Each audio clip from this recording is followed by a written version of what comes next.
Reality check చేసుకోవాలి మనం. అసలు ఎప్పుడు మనం ఇండియన్ హిస్టరీ చూసుకుంటే, పురాణాలు చూసుకుంటే, ఒక పత్నితోనే ఉండి ఒక పత్నితో కమిటెడ్గా చిన్నప్పటి నుంచి పుట్టిన దగ్గర నుంచి పెళ్లి మనకు 13 ఏళ్ళకు 14 ఏళ్ళకు చేసేవాళ్ళు. అప్పటి నుంచి చనిపోయే వరకు ఏకపత్ని వ్రతం రాముడి లేడండి. ఎగ్జాంపుల్ చెప్తున్నాను, నేను అంటున్నాను కాదు. రాముడు లేడండి అంటే ఆవిడ ఎవరో అన్నారని చెప్పి సీతను వదిలేశాడు కదా. నేను ఆయన ఇంకొకరితో ఉన్నారని చెప్పట్లా. లివింగ్ టు కలిసి జీవితాంతం ఉన్నారా ఇస్ మై క్వశ్చన్. కలిసి జీవితాంతం భార్య అక్షరాల ఏకపత్ని వ్రతుడే కదా. 100%, 1000% ఇంకొక అమ్మాయిని చూడలేదు, మనసులో కూడా ఆయనకి ఆ ఆలోచన రాలేదు. నేను అనేది ఏంటంటే I'm giving a different context. కలిసి ఉన్నారా, భార్యతోనే ఉన్నారా, ఇంకొకరితో ఉన్నారా, ఇవన్నీ మాట్లాడలా. సో ఇక్కడ వీళ్ళు వెళ్ళిపోతున్నారు, లీగల్గా విడిపోతున్నారు. సో అప్పట్లో ఆయన ఎవరో ఏదో అన్నారని చెప్పి డివోర్స్ అన్న పేరు లేదు, కానీ సెపరేట్ అయ్యారు వాళ్ళు. నేను లీగల్ లాంగ్వేజ్లో మాట్లాడితే she's being a single mom. తన ఎబిలిటీతో ఒక ముని ఆశ్రమంలో ఉండి 2 పిల్లల్ని ఆవిడ పెంచారు. So in my context she's being a very strong. ఇంకొక అబ్బాయితో వెళ్ళి ఇలా పిచ్చి పిచ్చిగా చేయకుండా షీఈస్ బీయింగ్ హర్ స్ట్రెంగ్త్. ఉన్న ఆశ్రమంలో చక్కగా 2 పిల్లల్ని పెంచి ప్రయోజకుల్ని చేసి ఆవిడ కూడా చాలా ఆధ్యాత్మిక ధోరణిలోనే వెళ్ళారు. So they were never a conflict. So ఇక్కడ నేను చెప్పేది కలిసి ఉన్నారా. 2 వ్యక్తులకి మనస్పర్ధలు వచ్చి వాళ్ళెవరో అన్నారని చెప్పి ఈయన ఫీల్ అయిపోయి ఆవిడకి చెప్పకుండా వదిలేశారు. సో మానసికమైన ఇక్కడ కూడా మనకి అక్కడ ధర్మం, ఆయన ధర్మం రాజ్యధర్మం గొప్పది, ధర్మంలో కూడా చెప్పబడింది. 100% కంటే రాజ్యధర్మం గొప్పది. ఆయన చేయాల్సి వచ్చింది. ఆయనే మనకి దిక్సూచి. ఇప్పటికీ తన ధర్మం కన్నా తను చేసే ధర్మం, తనకి ఏదైతే వృత్తిపరంగా ఇన్ని వేల లక్షల మందికి రాజు ధర్మం ఆయన నిర్వర్తించారు. సో ఇక్కడ నేను అనేది ఏఆర్ రెహమాన్ గారు భగవంతుడితో టూ మచ్ కనెక్ట్ అయి ఉన్నప్పుడు ఆ భగవంతుడి స్థితిని, ఐహిక బంధాలని ఫుల్ఫిల్ చేస్తూ చేస్తూ చేస్తూ వెళ్ళటానికి ప్రయత్నించి, ఈ ప్రయత్నంలో ఐహిక బంధాలు కాళ్ళకి బంధం అవ్వకూడదు భగవంతుడిని చేరుకోవడానికి. ఆయన ట్వీట్లో కూడా స్పెసిఫికల్లీ షేర్డ్, విరిగిపోయిన ముక్కలు అతుక్కోవు అండ్ భగవంతుడు అనే వర్డ్ వాడారు. అంటే ఆయన ట్వీట్ ఒక్కసారి మీరు కోట్ అండ్ కోట్ అంటే అది నేను మక్కి చెప్పదలుచుకోలేదు. ఎందుకంటే మనకి భగవద్గీత కూడా అర్థం, వివిధార్థం, నానార్థం, నిగూఢ అర్థం ఉంటుంది. సరే మీరు మొత్తం అయితే అర్థమే చెప్పండి. అర్థం అంటే నేను అది చదివి చాలా మంది కోట్ చెప్పేసి వీడియోలు చేశారు, నేను చూశాను. నేను చెప్పాలనుకుంది ఏంటంటే, అంటే ఆయన మానసికంగా ఆయన జర్నీని నేను ఎప్పుడు ప్రతిదీ చదువుతాను, ఎంజాయ్ చేస్తాను. ఆయన ఎప్పుడు భగవంతుడి స్థితికి వెళ్ళటానికి ఆయన సొంతగా కంపోజ్ చేసుకున్న ఖ్వాజా అనే పాట సరే సినిమాలో ఇచ్చారు. అంటే ఆయన జర్నీ మొత్తం నాకు కనిపించింది he's trying to connect with God. And మనం గృహస్థాశ్రమం కూడా ధర్మం, అర్థం, కామ, తర్వాత మోక్షానికి భార్య సపోర్ట్ చేయాలి.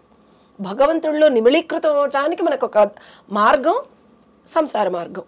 అది లేనప్పుడు రియాలిటీ చెక్లో భగవంతుడి నుంచి కనుక ఎవరన్నా మన మనసుని అతలాకుతలం చేసేసి పీకేసి నొక్కేసి రాచేసి విసిగి వేస్తుంది అనుకోండి, సో ఆయన అన్నది ముక్కలుగా అయిపోయినాయి, అతుక్కోలేవు అని చెప్పి. సో ఒక మనిషి మనకు పక్కన ఉంటే, అంతకుముందు కూడా హాయిగా ఉండాలి. ఆ ఎనర్జీ వల్ల మనం పాజిటివ్గా మనమే కొత్తగా పరిచయం అవుతూ మన ఫ్రీక్వెన్సీని పెంచుకొని భగవంతుడికి డీవియేట్ చేసుకోవాలి. ఎందుకంటే 60 తర్వాత వచ్చేది మనం లాస్ట్ టైం మాట్లాడుకున్నాం, అంటే ఆధ్యాత్మికత అనేది నెక్స్ట్ లెవెల్లోకి వెళ్ళిపోతుంది.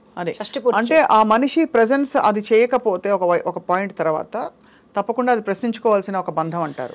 ఈయనకి డబ్బులు వచ్చేసాయి, పేరు వచ్చేసింది. మనం ఈయన జర్నీలో గమనిస్తే ఒక మనిషికి కావాల్సినవన్నీ ఆయన అచీవ్ చేస్తాడు. డబ్బులు వచ్చాయి, పేరు వచ్చింది, పరపతి వచ్చింది, ఎంతమంది కావాలంటే అంతమంది. ఇందాక నేను చెప్పాను, ధర్మం అనేది మారుతుంది, సత్యం మారదు. ధర్మం రకరకాలుగా మారి రకరకాల అనుభూతులు వచ్చేసి ఈయనకి విసిగి వేసారి ఒక స్టేజ్కి వెళ్ళిపోయారు. ఎలా అయితే బుద్ధుడు అన్నీ కావాల్సినవన్నీ ఎక్స్పీరియన్స్ అయిపోయి ఇవన్నీ నాకు వద్దురా, ఐహికాలు ఇంకా నాకొద్దు అని ఒక నైట్ లేచి భార్య పిల్లలను వదిలేసి ఎలా అయితే, అంటే భగవంతుడితో ఉండే కనెక్షన్ ఎప్పుడైతే స్ట్రెంగ్త్ అవుతూ ఉంటుందో స్వప్న గారు, సో మనకి ఈ ధర్మం అప్ డౌన్ అంటే మనకి మనసు అట్లా చంచల స్థితి మాని సత్యం వైపుకి వెళుతుంది. The moment Satyam is always నిత్యం. సత్యం కెన్ నెవర్ బి చేంజ్డ్. మనం ఉన్నా లేకపోయినా, మన మనసు ఎలా మారినా, ధర్మం ఎలా మారినా, ల్యాండ్లో ఎలా మారినా, 1,00,000 కోట్ల మంది ఇంటర్నేషనల్ రేంజ్లో కూడా దీని గురించి ప్రశ్నార్థకంగా డిబేట్లు పెడతారని తెలిసి కూడా ఆయన ఈ స్టెప్ తీసుకోగలిగారు.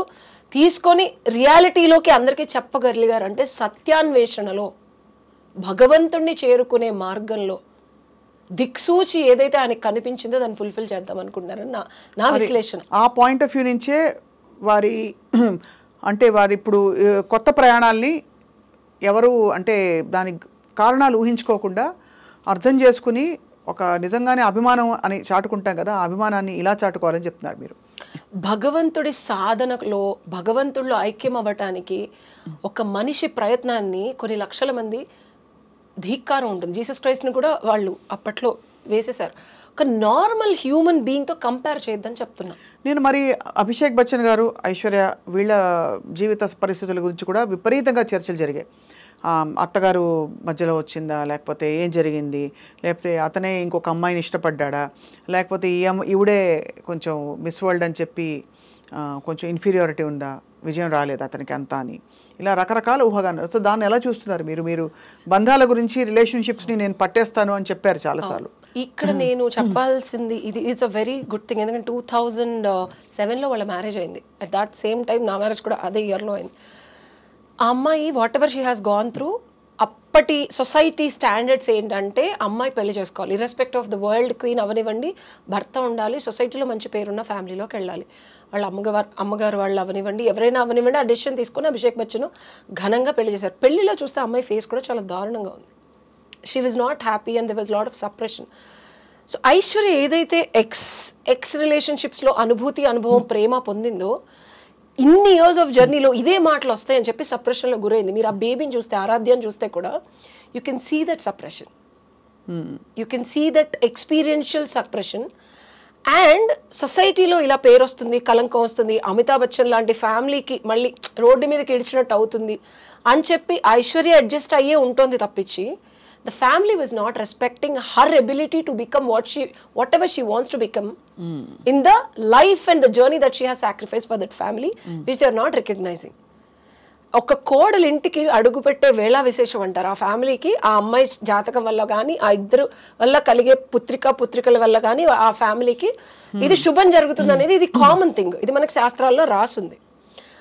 ఐశ్వర్య అడుగు పెట్టడం అవనివ్వండి, ఆరాధ్య పుట్టడం అవనివ్వండి, ఆ ఫ్యామిలీ చాలా వాట్ ఎవర్ రీజన్స్ కష్టాల్లోంచి అప్పటికే కొంత కొలిక్కొచ్చారు. అండ్ ఆ తర్వాత ఆవిడకి కూడా పొలిటికల్గా పవర్ వచ్చింది. మీరు అది నేనంటాం కాదు, రియాలిటీలో చూస్తే వచ్చిన దగ్గర నుంచి ఒక మనిషి ఎవరి వల్ల వచ్చింది అనేది ఆలోచించడు. దాని కర్త కర్మ క్రియ వెనకాల ఏంటి, లాజిక్ ఏం వర్క్ అయింది కదా, నాకు వచ్చింది కదా. You can literally see the way they are degrading her, depressing her. ఆమె కాస్ట్యూమ్స్ కూడా చాలా చీప్గా ఉన్నాయి రీసెంట్గా నేను చూస్తే. అంతకుముందు ఐశ్వర్య డబ్బులు అవనివ్వండి, నాకు తెలిసి there is lot of blockage in the way she's been treated. And అమ్మాయి కెరియర్ ఫస్ట్ నుంచి కంటిన్యూ చేసి ఉంటే she would have got her own money. Being a husband she stop doing whatever she stopped. And ఈ relationships ఎప్పుడో break అయ్యేది నా దృష్టిలో. అంటే ఇంబ్యాలెన్స్ ఉందంటారు.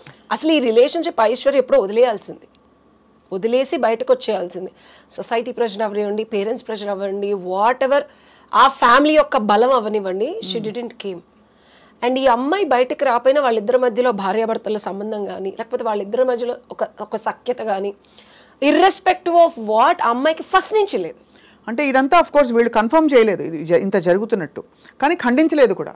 నేను అదే చెప్తున్నా, వాళ్ళు కలిసిన భార్యాభర్తలుగా నేను ఇప్పుడు చెప్పట్లా, పాప పుట్టక ముందు నుంచే చెప్తున్నా. అంటే ఒక విధమైన రిప్రెషన్ ఉంది, 100% ఉంది. దాన్ని విరక్కొట్టుకోకుండా ఆ అమ్మాయి అలా జస్ట్ సొసైటీలో చూపించుకోవడానికి ఆ రిలేషన్షిప్ లో ఉంటుంది. It doesn't mean that they are living happily married. ఇక్కడ అయితే ఆఫ్ కోర్స్ రెండు డైనమిక్స్ వేరు. అండ్ ఇక్కడ ఎవరి వ్యక్తిగత జీవితాల గురించి తెలిసి తెలియకుండా చర్చించుకోవడం మన అభిమతం కాదు. కానీ వాళ్ళు కలిసి ఉన్నారు, మనం దాని డివోర్స్కి వెళ్తుందా దీని గురించి మాట్లాడాలి. నేను చెప్పేది ఇద్దరు వ్యక్తులు ఒక రిలేషన్షిప్ లో ఉన్నప్పుడు ఆ భార్య భర్త అనే బంధం ఉంది చూసారా, అది ఎనర్జెటిక్ బాండ్. అది లేదు అసలు, ఎనర్జెటిక్ బాండ్. జనాల కోసం జస్ట్ కలిసి ఉంటున్నారు అంతే. సో అయితే మరి all I would like to say is, మీరు అన్నట్టు ఏఆర్ రెహమాన్ గారి ఆయన ఎంత బాధతో, ఆయన భగవంతుడికి కనెక్ట్ అయ్యే జర్నీకి ఇంత ఐహిక బంధాలు, పిల్లలు, భార్య, చాలా మంది ఆయన అంటే ఒక ఆరోగ్య పరిస్థితుల వల్ల ఈ మత మార్పిడి చేసుకోవడం కూడా, దాన్ని కూడా ఇప్పుడు ఈ కాంటెక్స్ట్ లో తప్పు పడుతున్నారు. మతం ఆయన ఫస్ట్ ఇప్పుడు కాదు ఎప్పుడో తీసుకున్నారు. ఎప్పుడు అదే బట్ ఈ కాంటెక్స్ట్ లో అంటే ఇప్పుడు సందర్భం వచ్చింది కదా అని. లేకపోతే దాదాపు ఆయన వ్యక్తిగత జీవితం గురించి కానీ, ఆయన గురించి కానీ మాట్లాడడానికి ఒక్క మచ్చ కానీ ఏమీ లేదు. ఆయన అన్ని సాధించినవన్నీ ఘనతలే, ఆయన ఇచ్చినవన్నీ గొప్ప గొప్ప పాటలే, ప్రపంచానికి గోల్డ్ అని గిఫ్ట్స్ ఇచ్చారు. బర్క్లీ యూనివర్సిటీలో కూడా ఇంకా ప్లే చేస్తున్నారు అది. కాబట్టి ఇప్పుడు దిస్ సందర్భం వచ్చింది కాబట్టి లైక్ ఐ సెడ్, అంటే చాలా ఊహాగానాలు నడుస్తున్నాయి మీడియాలో.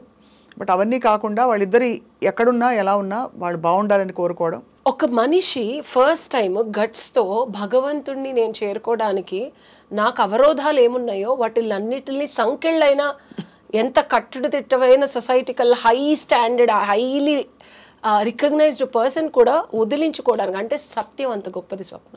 అది సత్యం నిత్యంగా ఉండే సత్యాన్ని ఒక్కసారి రియలైజ్ అయిన వాడు, ఆ రుచి చూసిన వాడు ఆగలేరు. భగవంతుడి దగ్గర చేరుకోవడానికి ఎన్ని అబ్స్ట్రక్షన్స్ ఉన్నా అన్నిటిని తృణాప్రాయంగా తీసేశారనేదే నేను అనుకుంటున్నాను. అండ్ ఆయన ఇంకా భగవంతుడితో నిమిళీకృతమై మమైక్యమై మనకి ఇంకా అద్భుతమైన మ్యూజిక్ ఇస్తారని 100% నేను క్లారిటీతో చెప్పగలను. రైట్, ఇది నా వాదన. తప్పకుండా మీ నోటి మాట. అండ్ అలాగే బెస్ట్ విషెస్ తప్పకుండా. రెండు విధాలుగా జరగదు. ఒకటి ఏఆర్ రెహమాన్ గారు కంప్లీట్ గా సాధనలోకి వెళ్ళిపోయి మ్యూజిక్ చేయకుండా లేకపోతే ఇలా వెళ్ళిపోవచ్చు. ఎందుకంటే 60 వస్తున్నాయి, ఇంకొక 2 ఏళ్ళు మనకి. 60 వస్తే ఏముంటే అంటే సంగీతం భగవంతుడికి చేరువే కదా. అదే చెప్తున్నా, 2 విధాలుగా జరగదు. అంటే ఇంత డెసిషన్ తీసుకున్నారు, ఎమోషనల్గా బ్లాకేజ్ వస్తే ఆయన ఇంత డెసిషన్ తీసుకున్నారు. ఒక స్టేజ్ వచ్చిన తర్వాత ఏమవుతుందంటే ఐహికాలన్నీ చాలా తృణప్రాయంగా తుచ్చాలుగా కనిపిస్తాయి మనిషికి. ఆ లెవెల్ భగవంతుడు ఆ రుచి మరిగిన తర్వాత సత్యం అన్న రుచి చాలా అద్భుతంగా ఉంటుంది. ఈ శరీరం కానీ పేరు కానీ ఇవేమి ఆయనకి ఆల్రెడీ చాలా చూసేసారు, ఆయన పెద్ద విషయం కాదు.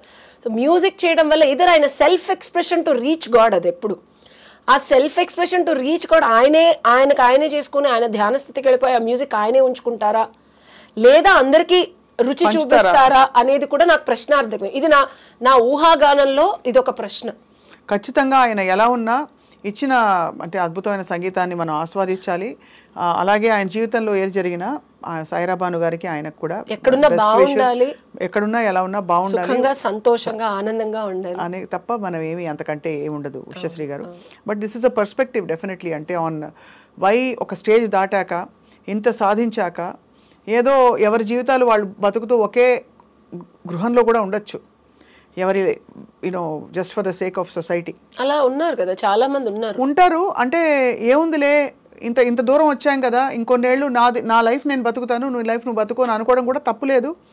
అలా ఈజీ షార్ట్ కట్. అలాంటిది ధైర్యంగా బయటకు వచ్చి డిక్లేర్ చేసి చెప్పి మరి స్టెప్ తీసుకున్నారంటే ధర్మం కన్నా సత్యం రుచి చాలా గొప్పది. ఒక్కసారి భగవంతుడిలోకి తమైక్యం వెళ్ళిపోయిన వాడు రిస్ట్రిక్షన్స్ కానీ నువ్వు వాళ్ళతో ఉన్నావా వీళ్ళతో ఉన్నావా ఇలా రకరకాల వాదనలు ఏఆర్ రెహమాన్ గారి మీద చేస్తున్నారు. అవి అపోహలు అవ్వచ్చు, సత్యం అవ్వచ్చు, కానీ ఆయన ఫోకస్ మాత్రం భగవంతుడి మీదే ఉంది, అది ఉంటుంది, ఉండబోతుంది, ఎప్పటికీ అది అలానే కంటిన్యూ అవుతుంది. Ushasri garu, thank you so much as always for the అంటే beautiful explanation. Thank you so much. Thank you.